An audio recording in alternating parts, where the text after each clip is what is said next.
Está na hora de cuidar ainda mais da sua saúde. Peça agora o óleo de avestruz. Belos e belas brasileiros, aqui Dr. Rei e hoje eu apresento a vocês um óleo natural de avestruz. É chamado Amazon Structure e é rico em ômega 3, 6, 7 e 9. E por que avestruz, meu Deus? Porque tem 3 vezes mais ômega do que salmão, do que os peixes. É um alimento, você coloca na sua saladinha, arroz, feijão ou como creme. Você pode colocar no rosto, para as manchas, no corpo, ou você pode colocar no cabelo, deixar o cabelo lisinho, bonito. Então, gente, chegou a hora de se cuidar. Sabe por quê? Chegou a hora do Brasil. Óleo de avestruz Amazon Structure, recomendado pelo Dr. Ray. Peça já o seu. Alimento natural produzido na Amazônia. Peça agora o seu.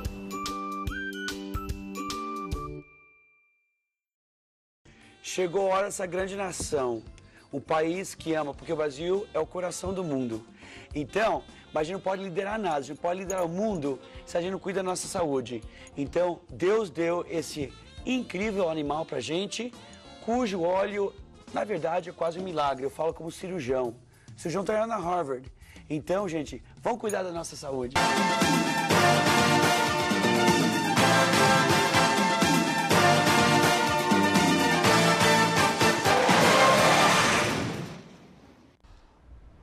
Muito boa tarde, Brasil. Nosso programa de hoje volta ao mundo político. Eu sei, eu tenho recebido inúmeros e-mails e inúmeras ligações, né? Pedindo para desviar um pouquinho. Eu fiz um programa, né? Mostrando o lado social na segunda-feira. 1000 elogios, obrigado por você ter participado com a gente, né? E manifestado. A gente vai tentar fazer mais, com certeza. Mas o programa de hoje, mesmo mergulhando no mundo político, até você que pediu para a gente parar com essa história de fazer política aqui, vai gostar. Nós estamos recebendo um dos mais contundentes políticos brasileiros. Eu, toda vez que vou na Câmara, faço questão de procurá-lo e entrevistá-lo, porque ele não tem papas na língua, essa é aqui a grande verdade. Já, pela 6ª vez, deputado federal, de uma família de políticos, né? Ele tem um filho vereador, tem outro filho deputado estadual lá nas bandas do Rio de Janeiro. Vem dos meios militares e tem mostrado o desejo do brasileiro constantemente de ver a vida, a família, sobretudo, não cair por terra. E ele tem sido um grande defensor, embora não faça parte, vamos dizer, de segmentos religiosos que defendem essa causa, como é o segmento evangélico que nós, como TV Gênesis, representamos aqui. Você sabe de quem eu estou falando? Claro. Deputado Jair Bolsonaro, PP Rio de Janeiro. Obrigado por ter vindo, deputado. Eu que agradeço, se bem que eu sou político por acaso, né? Eu nunca sonhei em ser político na minha vida. Eu sempre, né? Nem quando era militar você já não visualizava isso, não? Porque geralmente o cara está lá dentro e é um defensor das causas internas. Eu me indignava quando estava na ativa, né? Vendo as peripécias, em especial do Legislativo, e a gente não ter voz, porque nós não podemos falar, né? Em 86, eu era capitão, estava na ativa e dei uma declaração na revista Veja. Daí eu ganhei 15 dias de gancho. E cumpriu os 15 mesmo, né? Cumpri, sem problema nenhum. Até meu comandante, no dia da punição, né, perguntou para mim, era um general Acrísio Figueira, ele perguntou, capitão, após o término da sindicância aqui, o ministro do Exército mandou te prender. Sim, senhor, eu sabia, eu já estava preso, né? E eu não sei se te dou 15 ou 20 dias de cadeia. Quantos dias tu merece? Eu falei, eu mereço 20. Daí ele ficou numa banana, olhou para mim, como tu está sendo sincero, eu vou te dar 15. E no ano seguinte eu resolvi, então, entrar na política, né? E tive sucesso me elegendo vereador em 1988. Ó, nós nem começamos o programa, o telespectador já quer se manifestar, viu? Aqui o telespectador tem prioridade, viu, Bolsonaro? Tá certo. Oi, Maria Rosa. Boa tarde, querida. Boa tarde. Diga, moça. Boa tarde, Bolsonaro. Boa tarde. É um prazer vê-lo aí no programa, viu? Aham. E é o seguinte, eu gostaria muito que o senhor não desistisse aí de ser o nosso presidente da República. Tá porque, certo, Rosa. o senhor é o cara, e é uma pessoa assim que precisamos para presidente da República, porque esse que está aí, não tem jeito não, viu? Tá bem, Maria Rosa. Obrigado, viu, querida? Um abraço. Eu agradeço a consideração. Eu posso falar que sou diferente, né? Que eu nunca tive aliado as propostas de partido nenhum, sempre fui independente. Ô Maria, você conhece um deputado pelo que ele vota, tá ok? E o meu voto tá aberto aí na internet. Essas questões eu não acompanho o partido, nem grupos partidários, e inclusive foi citado no Mensalão pelo Joaquim Barbosa por causa disso, né? Ele falou que o único que não foi comprado pelo PT, por ocasião do Mensalão, foi o deputado Jair Bolsonaro, que propostas apareceram bastante na Câmara, né? A gente tem que ter a nossa consciência e buscar errar menos dentro da Câmara, que de vez em quando a gente erra lá. Agora, como é que você está encarando essa história de se lançar pré-candidato à presidência da República, hein? A minha preocupação é uma só. Eu acredito que com mais um mandato do PT, nós vamos partir para uma venezuelização do nosso Brasil, né? Quando muito uma não cubanização. O que eu entendo a partir dele, você pode ver, 30 milhões de crianças no ensino fundamental são envenenados diariamente com ideologias marxistas. É só pegar os livros especiais aqui do GDF, onde os estados são administrados pelo PT. Se ensinam com gravuras e com textos de que o capitalismo é o inferno, o socialismo é o paraíso. Isso é diuturnamente. E mais ainda, ensina para a molecada sempre eleger um responsável pelo seu insucesso. Ele foi mal numa prova, o pai está ganhando pouco, o responsável é aquele cara lá, ok? Que mora em tal local, ou como o Lula disse há pouco tempo atrás, né? A culpa da economia brasileira está mal é dos brancos de olhos azuis, tá ok? E o governo, por outro lado, também sempre busca aí atingir a família naquela questão do famigerado aí, kit gay, que continua ainda alguma coisa chegando nas escolas. Estão querendo reativar essa história, né, amigo? Viu o Plano Nacional de Educação, que foi votado na semana passada, um grande trabalho da bancada evangélica, né? Nós conseguimos tirar muita coisa ali do PNE, mas no plenário pode voltar.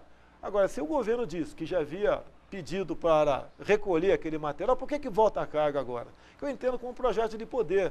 Você desgastando a família, né, esse pessoal fica preso mais fáceis para o seu projeto político. Que eu falo certas coisas que o pessoal me recrimina e depois até entra na justiça, né? Qual é o patrimônio de um pobre? É o filho dele, quer que o filho jogue bola. Você vê livros que estão por aí, menino brinca com boneca. No final do livro diz que brinca, para o ensino fundamental. O dia que o pai chega em casa e vê o filho brincando com boneca, você acabou com a vida desse pai. Nunca tive problema nenhum com o homossexual. Cada um leve a tua vida com o bem entender. Agora, pegar esta matéria e lançar para criança a partir de 6 anos de idade, isso é inadmissível, isso é um crime, uma covardia com as crianças e com os pais. Mas se eles estão fazendo até um encontro para LGBT infantil... Em 2012, a Comissão de Direitos Humanos promoveu um seminário LGBT infantil, tá? É um absurdo, eu tenho as 6 horas de fita comigo, algumas coisas eu ali editei e botei na imprensa, né? Então, por exemplo, né, numa pesquisa em 11 capitais aqui no Brasil, okay, o grupo LGBT, publicado no Diário Oficial da União, chegaram à conclusão, nas escolas do ensino fundamental, que existiam mais meninos gays que meninas lésbicas. Daí a gente pergunta, qual foi a metodologia para chegar a essa conclusão? Não tem metodologia, né? É no olho.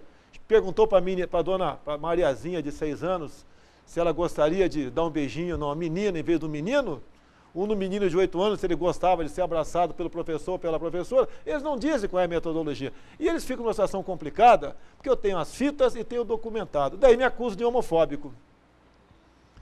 E a gente vai levando, né? Levando pancada, como me acusa de racista, de nazista, de fascista, mas não tem como me contra-argumentar, tanto é quantas vezes aquele deputado do BBB, tá ok? A imprensa já nos chamou para debatermos aqui ao vivo, ele não aceita, eu topo, ele não aceita. Eu já o convidei através da assessoria dele algumas vezes para vir ao programa, porque nós somos uma porta aberta. Ele tem 2 projetos agora lá, né? Um para legalizar a maconha e a outra para legalizar a prostituição. Okay? Essas são as propostas dele no momento lá na Câmara, que eu duvido qual pai aceite uma política dessa natureza, né, venha fazer parte da nossa vida. O Francisco do Rio de Janeiro, enquanto a gente papeava aqui, deixou uma colocação. Por que o governo atual não tem dado certo e se você realmente pretende ser candidato a presidente da República? Olha só, eu costumo fazer um paralelo um pouco, né, que todo quanto é governo tem coisa boa e tem coisa ruim. Você pega o período militar, por exemplo. Tem coisa ruim? Tem. Tem coisa boa? Tem, e muito mais. Okay? Basicamente, como o governo militar não tinha agradar ninguém para ter voto, ok? Ele botou administradores em seus respectivos ministérios. Os estaduais também. Você não votava para governador. Então o governador botava secretário pessoas dessa ordem, né? Se tinha eleição, era para prefeito, exceto capitais, para Câmara dos Deputados e 2/3 do Senado. Então qual é a ideia aqui? Eu, por exemplo, caso consiga a legenda, eu vou tentar aí vender meu peixe, né? Eu, como não tenho apoio de ninguém, eu sou meu marqueteiro, eu sou meu empresário, eu sou o governador que me apoia, eu só tenho o povo que está aí para acreditar na minha plataforma. Eu tenho como chegar e dar uma certa podada na ingerência política, você não pode ficar totalmente livre dela. É impossível. Claro. Isso é impossível. Não vamos vender aqui um peixe aqui que está estragado e bastante estragado, né? Mas dá para você fazer um ministério com pessoas realmente que têm o coração verde e amarelo, tá, ok?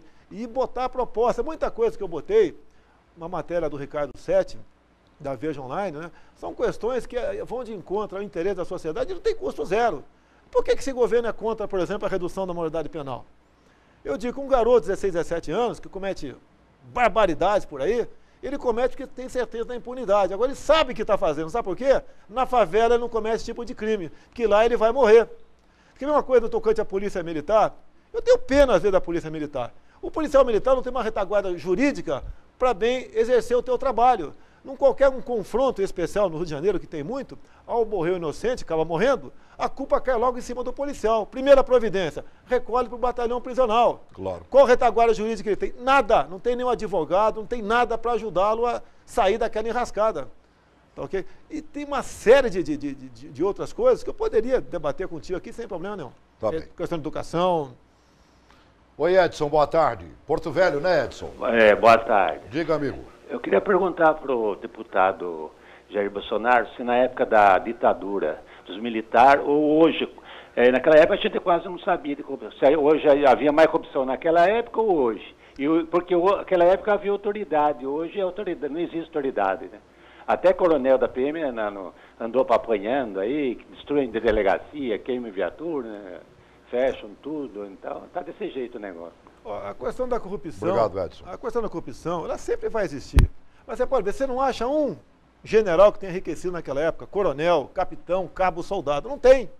A coisa é levada a séria. Quando há algo de esquisito no nosso meio, a mão militar vem pesada em cima da gente. Tá, okay? A questão de autoridade, realmente, hoje em dia, eu não queria ser policial militar.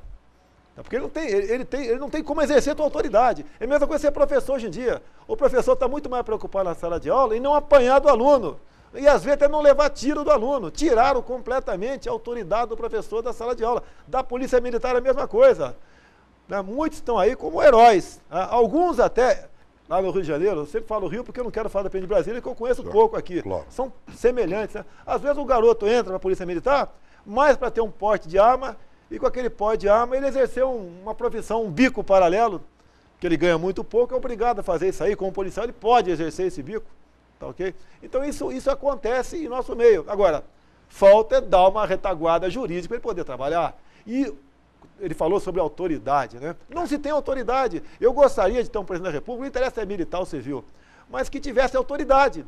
Você vê, mentiras. Nós temos a maior taxa de desemprego do mundo, e o governo fala que é a menor. O governo considera empregado quem recebe Bolsa Família. Considera empregado quem recebe o seguro-desemprego. Só aí dá 25%. João Carlos, Petrópolis, né, João Carlos? Boa tarde. Boa tarde. Diga. Queria dar um abração aí no Bolsonaro. Tenho acompanhado ele, inclusive eu mando alguns e-mails para ele sobre... Eu tenho interesse no meu país, que eu sou patriota, servi a Força Aérea 32 anos. E vivo e convivo no meio civil, então eu pago os impostos, né, tenho minha vida igual a vida dos civis. E essa carga está caindo sobre nós. O nosso salário está muito aviltado, ninguém nos defende, e nós somos patriotas e somos nacionalistas. Eu estou na reserva, mas nós não vamos abrir mão do nosso país para os vermelhos. Nós somos democráticos. Então eu queria só falar com o Bolsonaro sobre a situação da Petrobras, que foi entregue lá, né, no nosso vizinho ali, né, que eles ficaram com a nossa Petrobras lá e não teve retorno algum. E a questão do nióbio, que nós militares sabemos que poderia ser a libertação econômica do nosso país. Tá bem. É só isso.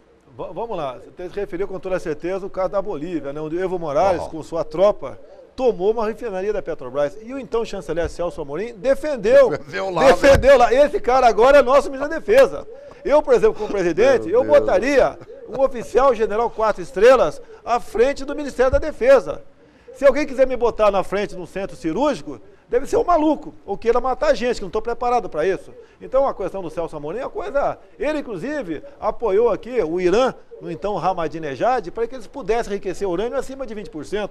E a primeira proposta do Ahmadinejad, caso conseguisse a bomba atômica, seria varrer Israel, o único país democrático na região.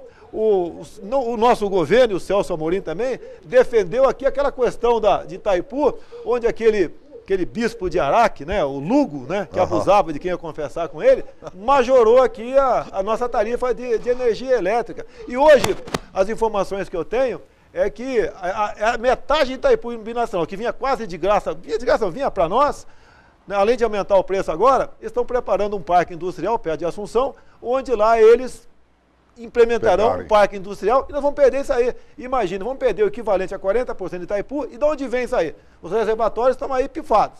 Até gosto, se me permitisse, falar do programa Luz para Todos. Eu sou a favor do Luz para Todos, mas numa condição. Olha a esquerda, ele divide, tira de quem tem para dar para quem não tem. Bacana o Luz para Todos. A dona Maria, o seu Joaquim lá, apagar o lampião e acender no interruptor a luz elétrica e ligar uma geladeira. Só que o governo não construiu uma hidrelétrica sequer. Então as hidrelétricas nossas começaram a funcionar com a sua capacidade máxima, os reservatórios foram lá embaixo, a nível de 10%, então já está faltando energia elétrica em vários pontos do nosso país, e agora falta água também. E, como moral da história, vai todo mundo ficar sem energia elétrica e sem água daqui a pouco. Meu Deus. Oi, Tiago, Mato Grosso, Tiago? Boa tarde. Tiago? Boa tarde. Diga. Eu gostaria de fazer uma pergunta para o deputado Jair Bolsonaro. O seguinte, eu servi o Exército há muito tempo, né? Como cabo. E eu gostaria de fazer uma pergunta para o senhor Jair. O senhor não acha certo a utilização das Forças Armadas em outras categorias? Por exemplo, hoje nós temos os batalhões de construção, de engenharia. Eu acho que hoje, aqui em Cuiabá, nós vemos todas as obras da Secopa, onde o próprio CREA do Estado reprovou quase 80% de todas as obras. As obras da Copa, né? Sim. Tá bem, querido. Eu acho que eu sei, não sei onde o cabo você está na reserva já não remunerada, né? Talvez você queira falar da possível estabilidade. Quem acabou com ela foi a Constituição de 88. Por coincidência, ontem, na Comissão de Defesa Nacional, discutindo esse assunto, né, mais voltada para a criminalidade, onde alguns dos nossos especial formado aí em batalhões de forças especiais, no Paraçá, tá? Ou os comandos aí, anfíbios, os soldados, alguns na Marinha, etc., são mais cooptados, mais propensos, né? Apesar da formação dele é uma coisa, tá certo? E às vezes a índole é outra, e ir para a criminalidade. Então a proposta que eu estou começando a discutir aqui é nas qualificações militares, difícil formação, ou nessas estratégicas, ter a linha da estabilidade sem concurso. Talvez ele seja um brilhante operador de máquina de terraplanagem, que foi simplesmente cumprir o tempo dele, 8 anos, e foi embora para casa. E gostaria de continuar no Exército, teria muito a contribuir com o nosso Exército e para com o Brasil, e perdeu essa oportunidade ao ser dispensado. Talvez tenha sido essa a questão que ele tenha levantado para mim aí. Mas não vai dar para te atender não, mesmo que a gente aprove uma proposta em emenda da Constituição nesse sentido. Desculpa aqui, tá ok? Mas você já passou desse momento. Agora, para os futuros, eu espero, né, tenho muita esperança de conseguir realmente mudar a Constituição nesse sentido. Duas perguntas aqui. Eu vou fazer logo as duas, né, porque tem uma aqui que já está fazendo aniversário.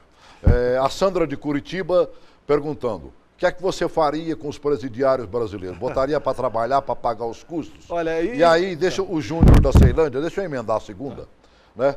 Eu acho que está baseado nessas propagandas que o PT está fazendo aí. É verdade que se o PT perder as eleições de outubro, uma grande crise será gerada no país, especialmente com uma possível extinção dos benefícios sociais oferecidos à classe mais pobre? São duas questões realmente distintas, né? A questão do presidiário trabalhar. Está lá numa cláusula pétrea da Constituição, né? No Brasil não será admitido penas de morte, caráter perpétua e trabalho forçado. Tem mais duas também, mas o que interessa aí, ok?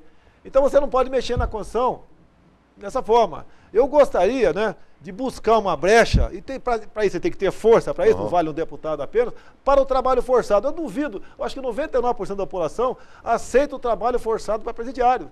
Bota lá uma bola no pé dele e vai fazer alguma coisa, tá ok? Capinar alguma coisa, catar lixo, construir casa popular, como agora há pouco a senhora falou aqui, uma coisa nesse sentido. A outra questão, pode ter certeza que a máquina de moer carne do PT, a máquina de destruir reputações, vai entrar em voga sim, antes das eleições, dizendo que se esse pessoal beneficiar desses programas não votar no 13 PT, isso tudo vai acabar. Agora, o meu grande temor realmente é depois das eleições. Tá? O PT ganhando, nós, na melhor hipótese, vamos partir para a Venezuela, na pior para uma Cuba. As duas são péssimas. Agora, realmente todo o Estado está aparelhado. Desculpa aqui meus amigos do Judiciário, tenho muitos amigos no Judiciário, tá? Mas as áreas vitais do Judiciário, quase todas elas estão aparelhadas, tá? Os sindicatos, sem comentário, né? As estatais, realmente, essa limpeza, eu não sei como é que a gente vai poder fazer, dado ao grau de enfermidade que o Brasil se encontra no momento. Oi, Paulo, Pelotas, né, Paulo? Boa tarde. Paulo? Boa tarde. Diga, querido. Parabéns ao programa e parabéns ao Bolsonaro. Não é sempre que se consegue falar com ele ao vivo e a cores. Verdade. Efetivamente, duas perguntas. Primeiro, na época da ditadura militar, na época do Fernando Henrique, inclusive Collor, ninguém entrava na Caixa Econômica Federal, Banco do Brasil e Correio sem concurso.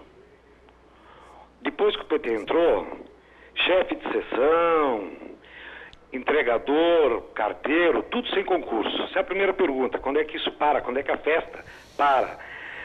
Segundo, não adianta ter transporte, educação, saúde, rodovia, ferrovia, aerovia, se nós não temos vida. Quando que vai mudar o Código Penal? Efetivamente vai mudar o Código Penal? Tudo bem. Obrigado. Vamos lá, você pode ver, há poucos dias aqui, a presidente anunciou que o tesoureiro do PTB vai ocupar uma diretoria da Caixa Econômica Federal. É tudo loteado, tudo negócio, apoio político em troca de tempo de televisão. Tá? Olha só, me foi proposto aqui o mensalão para mim. Tá? Me ofereceram aqui a superintendência do aeroporto de Santos Dumont. O Estado de São Paulo fez a matéria porque eu falei numa comissão de Constituição e Justiça cheia. Estava discutindo o nepotismo lá, eu meti esse assunto lá. E o que eu tenho que fazer? Ó, só a cantina do aeroporto Santos Dumont dá 200 mil por mês, que um pão de queijo custa R$4,50, uma laranjada custa R$6. É só botar minha mãe lá e todo mês ir buscar 200 mil só na cantina. Agora, o que eu tenho que fazer? Votar com o governo. É o que eu sempre digo, né? Você conhece um deputado pelo que ele vota. Não é radicalmente contra tudo. Não é assim, pelo que ele vota, tá ok? E então o que acontece? Realmente fica difícil você pensar ali e sanear essas instituições, mas dá para você fazer sim. Agora você tem que assumir e jogar pesado, né? Falar para o Congresso é a última chance que nós temos. Porque se não aceitarem uma política minha, que não vai ser uma política de exceção, vai ser uma política eu quero apartear o legislativo do executivo. E a questão do judiciário tem outros critérios para indicação de ministros de tribunais superiores. Se não for assim, você vai continuar na mesma, todo mundo junto e misturado, e quem paga a conta é você que está aí. A outra questão dele, qual foi mesmo? Código Penal. Olha só, você tem que evitar as progressões de pena, né? Evitar o máximo possível isso aí, tem que reduzir a maioridade penal, e dá para você agravar esse tipo de pena. Eu tenho um projeto aqui, por exemplo, do crime aí contra as mulheres, né? A crime de morte, etc., para agravar a pena tocante a isso aí. Porque você pode, hoje em dia, ser, no máximo, aí, 30 anos de cadeia. Daí você vê as progressões, geralmente um sexto, você pode ver, a Keiko Ota, que é uma deputada federal aqui de São Paulo, ela teve um filho de 8 anos de idade, sequestrado e executado no cativeiro. Daí pegaram o cara, ele foi condenado, cumpriu 6 anos e está na rua. Você vê o caso da pedofilia, por exemplo, né? Eu defendo pena de morte, mas sei que você não vai aprovar isso nunca aqui. Caberia pena de morte no caso de pedofilia, você vê. Tem um caso muito comum, de uns 8 anos mais ou menos atrás, que um médico russo naturalizado brasileiro ao jogar fora umas fitas de cassete, alguém achou, levou para casa e mostrou para a polícia. Resumindo, o cara era pediatra. Ele dopava os meninos de 10, 11 anos e violentava esses meninos de 10, 11 anos. Como é que um pai se sentiria num caso dele? Eu, particularmente, já que estamos ao vivo aqui, eu só teria um pouco de paz quando esse cara morresse. É a minha opinião. Quem não gosta, tem um montão de candidatos para votar aí. Ainda bem que pelo menos agora na Câmara passou essa questão da exploração sexual de criança e adolescente, transformada em crime hediondo, pelo menos. Tomara que a presidente ajuda, não vete. Ajuda, né? Mas é um paliativo. Agora, a mesma coisa, quando passa por unanimidade, o governo estimula o kit gay nas escolas. Como é que eu vou falar em pedofilia, em combater a pedofilia, que se a partir dos 6 anos de idade, a criança, segundo o governo, pode decidir sobre a sua sexualidade. Tem uma psicóloga de Brasília, por ocasião do seminário LGBT infantil, meteu um processo em mim, inclusive, que eu editei a matéria, eu tenho a fita na íntegra. Tá aqui? Agora foi pedido o arquivamento por parte do Procurador-Geral da República. Ela dizendo o seguinte, 2 meninos, 6 anos de idade, um começa a brincar com algo sexual do outro, deixe-os brincar à vontade, porque eles estão se descobrindo. Esse é o pensamento dentro da Câmara dos Deputados, na Comissão de Direitos Humanos, antes do pastor Feliciano. O Feliciano foi excelente o trabalho dele lá. Não deu para mudar tudo, eu ia botar para quebrar naquela comissão. Eu ia começar com uma audiência pública sobre pena de morte. Para discutir, podemos discutir. Eu sei que é causa pétrea, mas podemos discutir. Levar a vítima para dentro e não bandidos.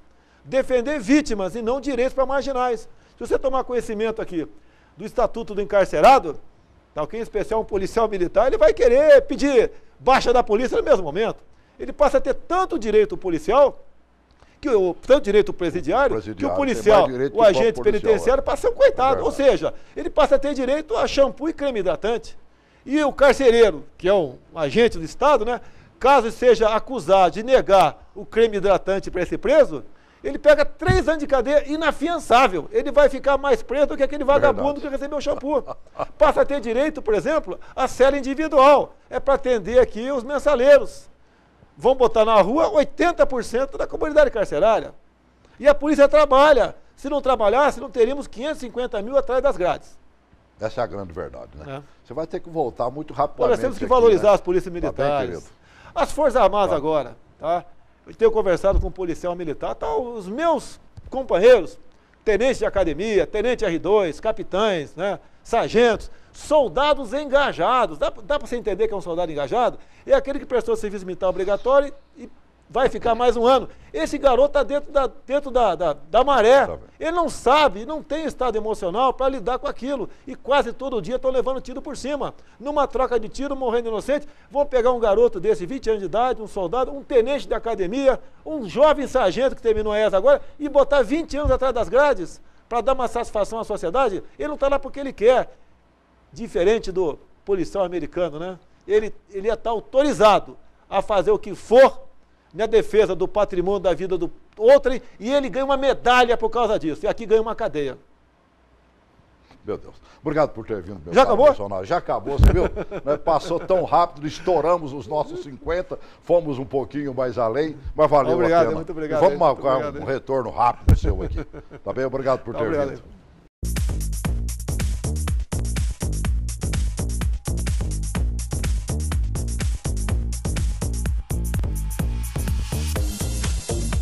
O município de Mirante da Serra, em Rondônia, é conhecido como um grande produtor de óleo natural de avestruz.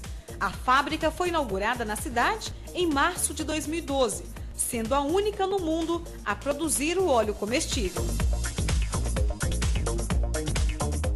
De acordo com José Francisco Cardoso, diretor da indústria, 1 tonelada de banha de avestruz, de onde é extraído o óleo rico em ômegas 3, 6, 7 e 9, é produzida por mês. Lá, além do óleo, uma linha de cosméticos também foi lançada. Foram 10 anos de trabalho artesanal, até que em 2012, o óleo de avestruz recebeu o selo do Serviço de Inspeção Federal, o CIF do Ministério da Agricultura. E com muita luta, ficou comprovado o valor nutricional agregado ao óleo de avestruz. Foi um privilégio isso ser em Mirante, depois em Rondônia e na Amazônia, porque são milenar as experiências do uso do óleo de avestruz, mas na área cosmética. Há 4.000 anos antes de Cristo já se tem relatos da utilização do óleo para melhorar a junta para os soldados romanos. E hoje essa ideia, essa criação do primeiro óleo como alimento no mundo surgia aqui na Amazônia, principalmente em Mirante da Serra. O óleo tem em sua composição ácidos graxos essenciais, conhecidos como ômegas 3, 6, 7 e 9, além das vitaminas A e E, atestados pela Coordenação de Pesquisa da Universidade Federal do Pará e pelo Centro de Biotecnologia da Amazônia, a CBA. O óleo de avestruz ele é um alimento que vem revolucionando, né? Através do seu composto nutricional, da sua tabela nutricional, que são esses ômegas, ômega 3, ômega 6, ômega 7, ômega 9.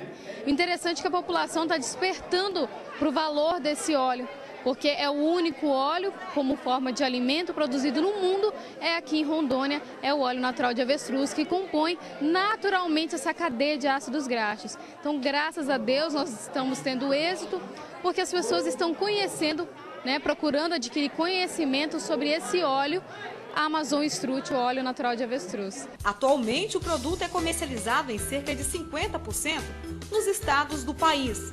E agora recebeu o apoio do Dr. Ray, um dos mais conceituados cirurgiões plásticos do mundo, conhecido também por Dr. Hollywood. Hoje falamos simplesmente do ômega, que aumenta os hormônios femininos, que controla o estresse, que controla a inflamação, deixa a pele da menina mais bonita, o corpo mais sadio, cria mais libido. Hoje falamos só de ômega. E as meninas são inteligentes, elas entenderam. E vamos para frente, um Brasil mais saudável, um Brasil que chega ao primeiro mundo, um Brasil que ajuda a liderar o primeiro mundo. Eu já levei o produto para os Estados Unidos, eu uso muito, mostro para todos os meus colegas lá, então é uma ideia que já foi demonstrada na ciência americana. Então é só levar para os Estados Unidos que vai ser muito bem recebido. Mas vamos começar com o Brasil, porque o Brasil é o futuro do mundo. É uma tendência mundial, quando que os alimentos fazem uma parte preventiva e curativa. Então nós estamos trabalhando agora nessa nova tendência, que na verdade é voltar ao passado. Deixar de usar tantos remédios e comer melhor, né? Então a gente está com esse trabalho, onde o óleo de avestruz é parte, porque é um alimento nobre, que tem trazido resultados verdadeiros para a gente. Então fazendo esse sinergismo entre alimentos, né? Essa união, uma vida mais saudável, mais tranquila, nós estamos sendo bastante felizes. Um abraço, Obrigado. um abraço para você também.